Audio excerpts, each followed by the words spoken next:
নমস্কার বন্ধুরা, সুবলয় রান্নাঘরে আপনাদের স্বাগত। আজ বানাবো আমি জলপাইয়ের চাটনি। নিয়ে নিয়েছি এখানে এক বাটি জলপাই, 500-র বেশি আছে।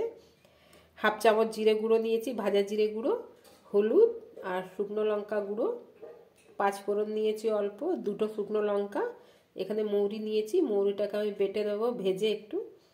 আর প্রথমে আমি ওই যে সেদ্ধ করে নিচ্ছি জলপাইটাকে, সেদ্ধ করে আমি দানাটা বাদ দিয়ে দেবো। জলপাইটা সেদ্ধ হয়ে গেছে, দানাটা বাদ দিয়ে দিয়েছি। দিয়ে দেবো সর্ষের তেল, ফোড়নে দেবো শুকনো লঙ্কা, দিয়ে দিলাম 5 ফোড়ন, দিয়ে দেবো জলপাই,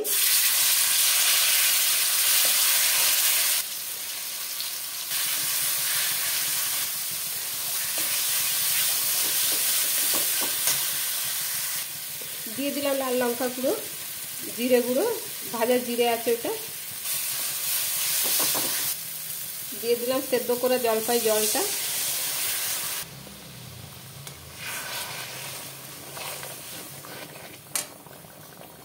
দিয়ে দেবো অল্প লবণ, দিয়ে দিলাম চিনি। টক মিষ্টি করবো সেইভাবে আমাকে চিনি দিতে হবে। দিয়ে দেবো হলুদ গুঁড়ো, দিয়ে দেবো আর অল্প চিনি। এই বাটিতে আমি 2.5 বাটি চিনি দিয়েছি। আমার চাটনিটা রেডি হয়ে গেছে।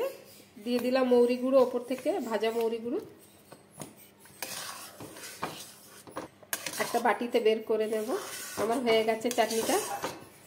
আমার জলপাইয়ের চাটনিটা রেডি হয়ে গেছে বন্ধুরা। যদি আপনাদের আমার এই ভিডিওটা ভালো লেগে থাকে তাহলে লাইক, কমেন্ট, সাবস্ক্রাইব অবশ্যই করবেন। ধন্যবাদ।